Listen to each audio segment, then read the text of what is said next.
Look around. You can find cars like these on AutoTrader, like that car riding your tail. Or if you're tailgating right now, all those cars doubling as kitchens and living rooms are on AutoTrader too.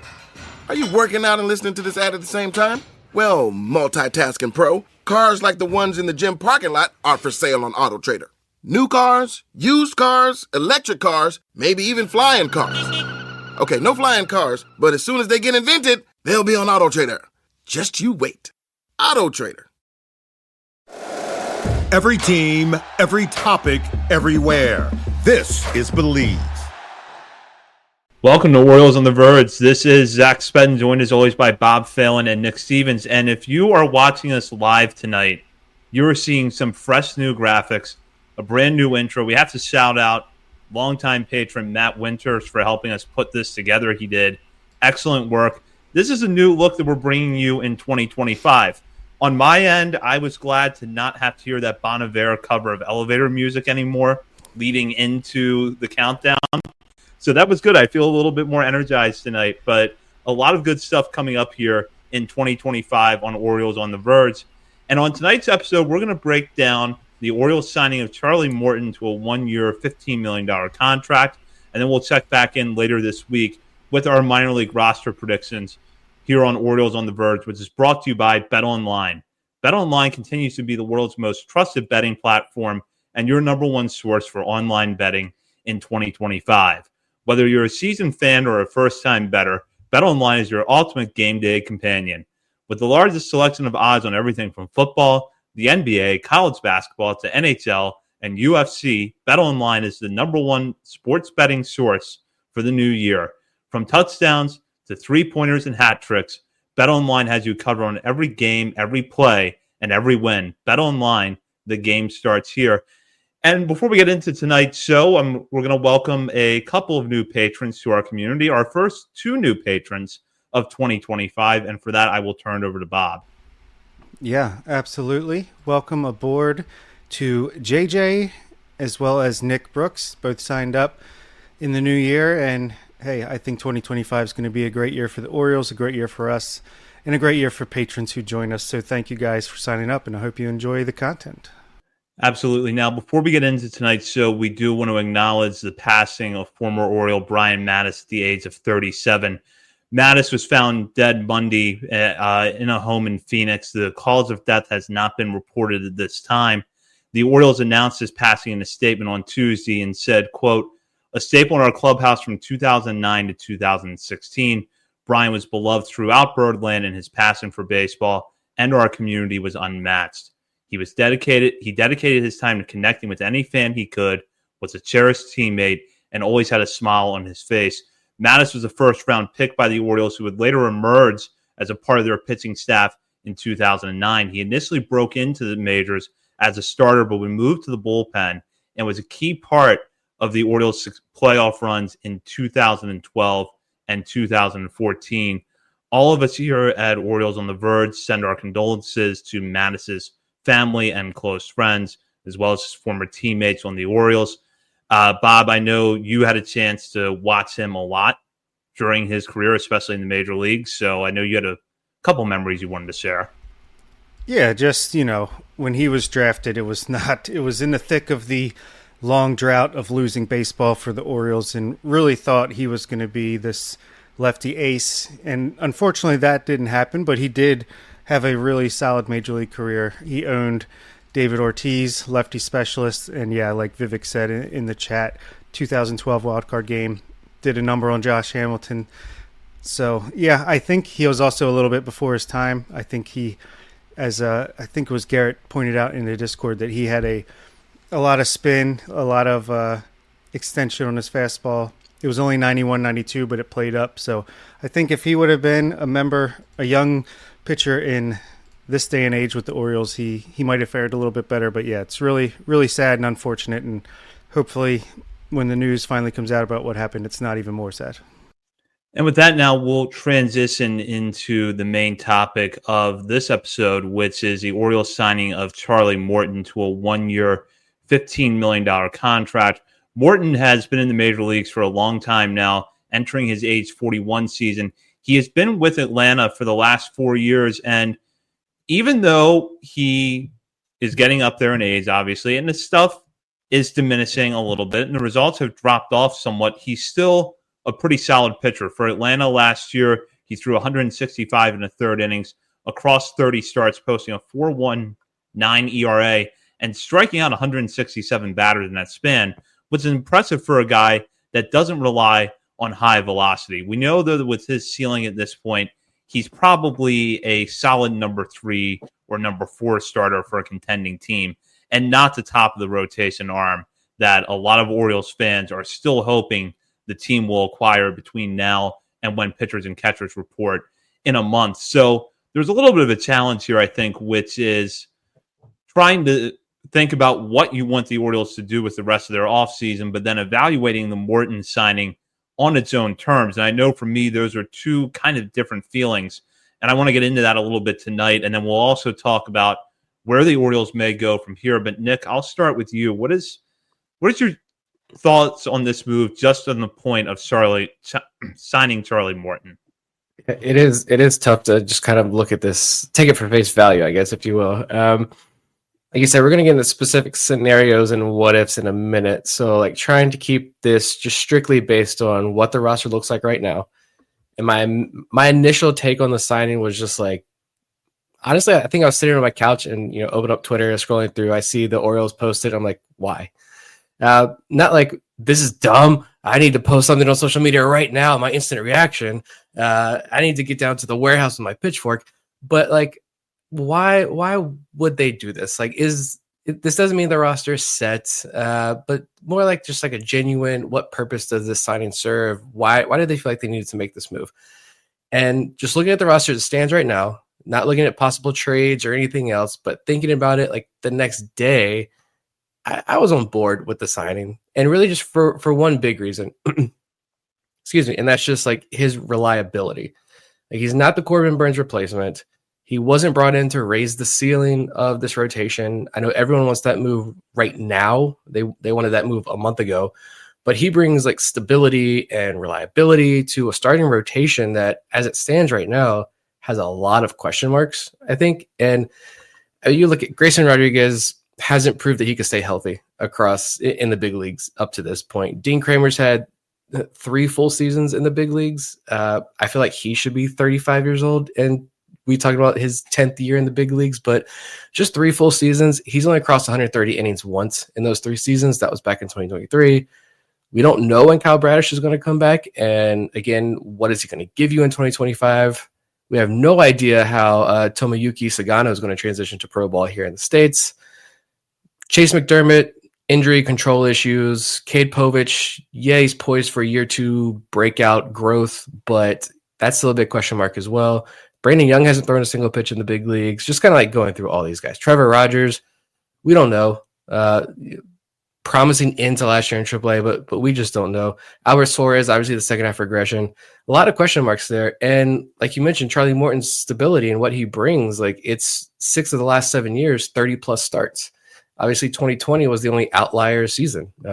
163-plus innings over those 6 seasons. So, if he's gonna come in and give you 160 innings with like a 4.5 ERA, I know a lot of fans probably don't want to hear that, but I think on a 1-year, $15 million deal, you're pretty happy about that. And that's what it is. It's like a bridge as we help get some more of these guys, Bradish, Wells, and some other guys healthy. You get these guys healthy, and some of these younger arms answer some more questions. Hopefully, fingers crossed, Charlie Morton's just kind of there to cruise along. Yeah, I got to admit, and again, credit to Michael Ice in the front office for blindsiding us, even when we're trying to predict the blindside that's coming, because I'm like, Charlie Morton, I thought he was retiring. Is he still playing baseball? Oh, we signed him. Cool. Again, kind of like, why? Again, just same reaction as Nick had. And it took a minute, but I think I understand the move now after being able to process it. And again, even when I was not loving the move right away, I do understand that for a 1-year deal, people are complaining, you're spending $15 million on Charlie Morton. Who cares? It's 1 year. 1 year money on 1-year deals literally does not matter at all. But yeah, he's 41. He's been consistent. And now the Orioles, I feel like, go 10 deep right now, even without another move. And for a team coming off a season where they had a bunch of injuries to the starting pitching, I think we see that they do not want to have that happen again. And yeah, a lot of it is middle of the rotation trending towards bottom of the rotation guys. A couple potential top of the rotation guys with Rodriguez and Eflin if they can be consistent and healthy. But the floor is now been, again, we've talked about raise the floor in the past when it comes to the minor leagues, but I feel like the starting rotation now, the floor is pretty high when you have Rodriguez, Eflin, Kramer, Morton, Sugano, Povich, Rogers, McDermott, Brandon Young, Albert Suarez, even Thad Ward down there in AAA. But yeah, I think there's something in the works that's going to come from this, and this gives some security where they could go out and trade for an ace or a young. I like Dan Sanchez today on Blue Sky was saying his prediction is now that the Orioles are going to go after a guy with a younger starting pitcher who's established in the majors with years of control left, and they want to supplant that with some veterans around them so that you're not relying too much on a young staff. I would like to see that as well. Shane Baz, been talking about you a lot. I still like that option, but it's going to be interesting at the end of the season in 2025. Well, that's this year, to look at Charlie Morton, end of year stats, Justin Verlander, who just signed with the San Francisco Giants for an identical 1-year, $15 million deal, and Max Scherzer whenever he eventually signs. Steamer projects Charlie Morton 156 innings with a 4.16 ERA.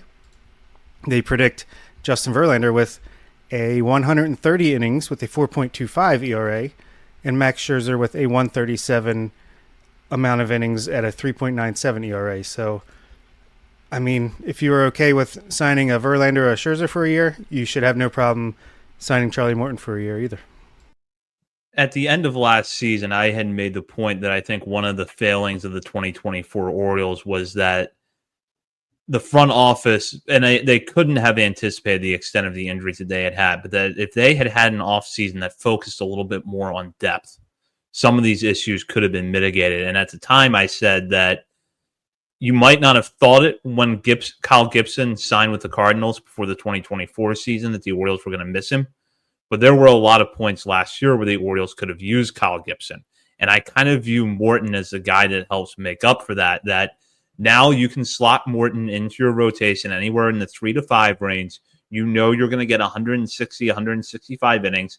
The ERA is going to be somewhere in the 4s, but he's going to take the ball every 5 days, and he's going to give you a chance to win. It's going to be very no frills, but you need that. This team needs that right now because you do have so many question marks that both of you have pointed out. And when you look at the data with Charlie Morton, what does stand out is that the fastball is not that good at this point. Still a decent velocity, but the pitch itself doesn't really generate swings and misses the way I think you'd like to see. Normally, I might be a little bit concerned about that, but Charlie Morton has never been a pitcher that overpowers people. This has kind of been his MO for years has been to get by without a plus fastball. And it's worked for him up to this point. I don't see any reason why it's going to stop working now. And I'll get into these scenarios that I gave you guys in advance of this show and kind of taking a guess of where the Orioles go from here. And we can go, I'll just throw all three out about how the rest of the offseason is going to go with the starting rotation. The first scenario is the one that I think most Orioles fans don't want, but one that we have to acknowledge as a possibility, which is that they are finished. They're going to stand pat and go with this group, likely a 5-man rotation of Zach Eflin, Grayson Rodriguez, Charlie Morton, Dean Kramer, and Sugano. That doesn't mean that they're not going to acquire a starter sometime before the deadline, nor does it mean that Tyler Wells or Kyle Bradis aren't going to come back at some point this year and be effective contributors for them. But for the here and now, this is the starting staff. The second scenario, and I admittedly find this one the most intriguing, and I'm not sure it's my favorite, but I think it's the most intriguing. With Morton in place, they now have the flexibility to move a starter towards the back end of their rotation to go get a top-of-the-line arm. This allows them to not dip into their prospect pool as much, and it may appeal to a team like the Padres, like the Astros, like the Mariners, that's going to move one of their top starters or their top starter, but still have an eye towards competing this year. And at that point, Dean Kramer, with 3 years of team control left and a proven track record at this point of being at least a reliable 4 or 5 for a contending team, is a nice trade chip to throw in there. You add in that the Orioles take on some money in the contract, and they probably don't have to give up a ton of prospect depth. Of course, so that leaves them with one less starter. So your rotation now is your new number 1, followed by Zach Eflin, Grayson Rodriguez, Charlie Morton, and then Sagano. Then there's the fifth scenario, or the third scenario. They go out and they sign Zach Flaherty, or they trade for the top of the rotation arm with a package that is centered around prospects. That means they keep the current group of starters, and that gives them essentially 7, maybe 8 starters on the roster, depending on what happens with Cade Povich. And while your 5-man rotation at that point is probably your new top of the rotation arm, Eflin, Rodriguez, Morton, and then Kramer or Sagano in the last spot, the Orioles could now go to a 6-man rotation if they chose to do so for the whole year or parts of the whole season. And the reason that I throw that out is I was surprised when I looked at their schedule this week, and it was the first time I really sat down and looked at it other than they open in Toronto, they open at home on this date. They don't have an off day for the first 2 weeks of the season, which is really unusual. You're used to seeing a lot of off days in April. Now, I think they have 3 off days in 10 days after that stretch. But for the first 2 weeks of the season, barring a postponement in Baltimore, Boston, or Kansas City, they're playing straight through.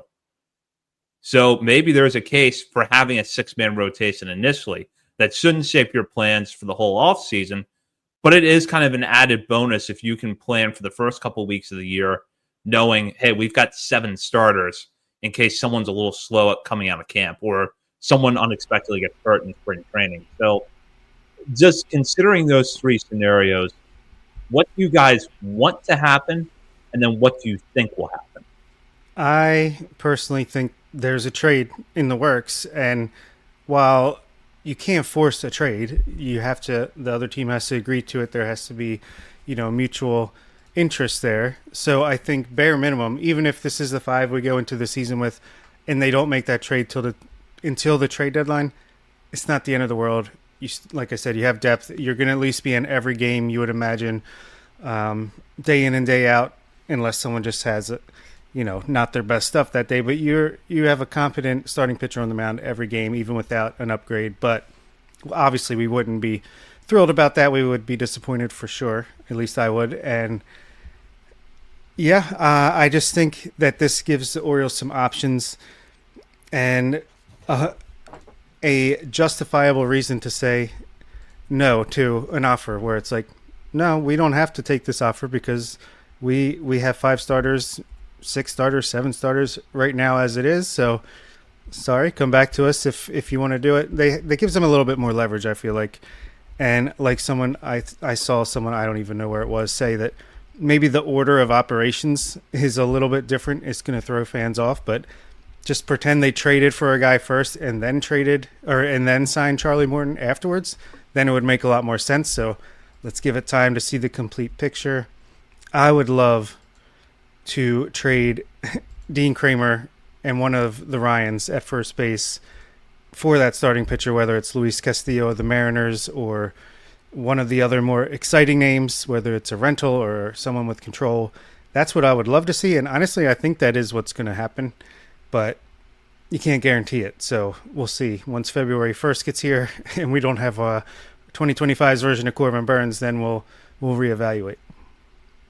Sweet order of operations. I don't know why my first thought was Michael Elias just doesn't believe in PEMDAS. Was it PEMDAS? Whatever it was. You learn in geometry or whatever it is in middle school. Parentheses, exponents. I don't know. My wife's the data analyst. I was the history major, so I didn't deal with numbers.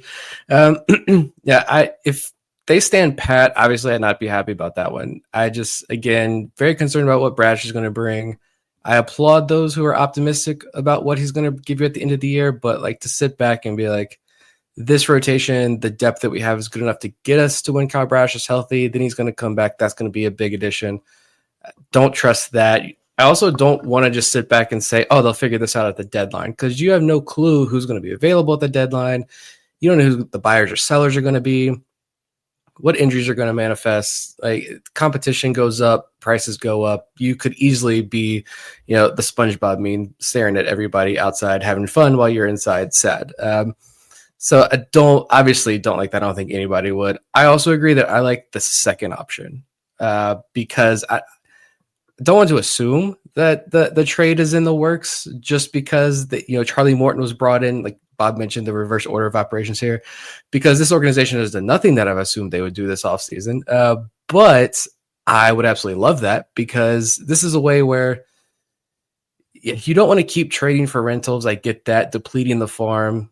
Still a deep farm system. Is it as strong as it was, 2 years ago? Maybe not, but still, eventually you want to get a guy in who's got multiple years of control. You want to be able to extend somebody and have them here for the long haul and not keep going over this process year after year. But bringing in Charlie Morton and that quality depth this rotation does have right now, like, one of the big roadblocks in previous trades, I feel like, especially at last year's deadline, was when you talk about the Orioles being in conversation with, the White Sox, whoever it was. I feel like a lot of the conversation was, well, the Orioles don't have like major league ready pitching, and the team, the seller, wants major league ready pitching. Well, now the Orioles have that. They have a good amount of that. Like Kramer, the Orioles could be aggressively trying to shop Kramer as well. Like, if with the new wall, maybe their model is showing some massive regression coming Dean Kramer's way next year. And you're like, hey, we want to try to move this guy. He's a veteran, though. He could be very valuable for a team in a good pitcher's ballpark. Povich flashed last year. If a team is super high on Cade Povich and they want him, you feel comfortable moving on from him. Chase McDermott's close. Like, they've got that depth now that they can move on from. You've got the draft pick, so many early draft picks, but you've got at least one that you're going to be able to trade. Like, you can move that. And it lowers. You've got this burgeoning also international prospect capital as well. And we know teams are already calling about, Emilio Sanchez and Elvin Garcia and these high ceiling international prospects. I would love to be able to move, a Kramer or one of these depth rotation option pieces, maybe package a couple high flyer international prospects, maybe send in the draft pick. And that you're really lowering the prospect capital you have to move for a top line starter. But yeah, again, the trades have to match up. And I don't buy any report that so-and-so is off the market. Like, I'm not believing like Framber Valdez off the market. Astros probably not trading him. I don't believe that for a single second. Every single organization is going to be looking to upgrade, and hopefully the Orioles are aggressively pursuing some of these targets. And any team with any available starter, when the right call comes, like, they're going to take it, no matter what they've said publicly over this winter. Yeah, and honestly, even Albert Suarez might be of interest to a team or two. I don't know. Like, he's older, yeah, and it was like, is this a one-hit wonder type of thing? But he was successful when he was out there. And I don't know, Zach, if we have time for me to go through the couple of trades that I put through on baseballtradevalues.com, our favorite website that should sponsor us. But I did put in some options there for a couple trades after the signing happened, because it got my wheels spinning. Yeah, go ahead and run through those, and then I'll give my thoughts on these scenarios. But I want to hear some of your hypothetical trades. It might happen. Yeah. So Shane Baz, this was the most recent one. I think it was in MLB Trade Rumors chat or something that said after they extended Drew Rasmussen, they wouldn't be surprised if they try to trade a Taj Bradley or Shane Baz, and maybe a deal around Heston Kjerstad could work. That got me thinking, and the BTV says Heston Kjerstad, Chase McDermott, Dylan Beavers. That will get it done for Shane Baz, around 40 value. I think I would do that for 4 years of control for him, Shane Baz. And I do prefer Shane Baz to Taj Bradley. Don't know what you guys think, but Zach Gallen, the guy we called our shot on in 2024, at the end of 2024, we could get him and Kevin Ginkel, a solid relief pitcher, 31 years old, 2 years of control left, for Dean Kramer, Ryan Mountcastle, and Chase McDermott. We could apparently get Pablo Lopez, 3 years of control left, for Heston Kjerstad, Dean Kramer, and Chase McDermott. again, you're going to notice a lot of similar names in these offers just because that's how the values fell. We could get Sandy Alcantara from the Marlins, apparently, for Heston Kjerstad, Cade Povich, and Dylan Beavers. From the Padres for the rental of Dylan Cease, and this one I think makes a lot of sense. Dean Kramer and Heston Kjerstad for Dylan Cease. While it's a rental, that is probably the best 1-year rental you could find for an ace. And then I think I didn't do the numbers on Luis Castillo because I know they have him as a negative value with his contract, but I would imagine a Dean Kramer and one of the Ryans could probably get that done. I just keep going back to the Padres, and because this makes so much sense, it's not going to happen. So I don't even know why I'm bothering talking right now. But like also with the Padres, that trade makes a ton of sense because that fills a big hole the Padres have. They need an outfielder. Kjerstad would play very well in that lineup, but AJ Preller just took Juan Nunez in the Rule 5 draft.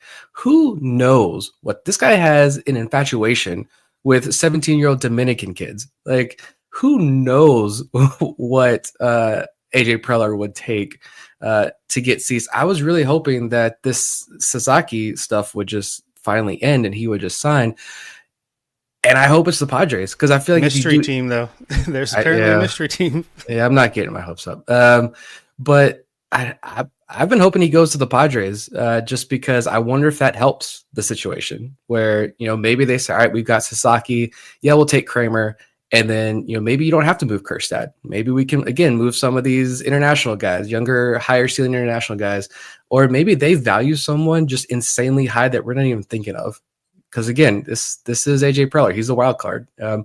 I'm fascinated by that route, I think, at this point. Yeah, I could almost see AJ Preller placing a higher value on Keeler Morphe than I could Heston Kjerstad. Yeah, that's fair. That is completely fair.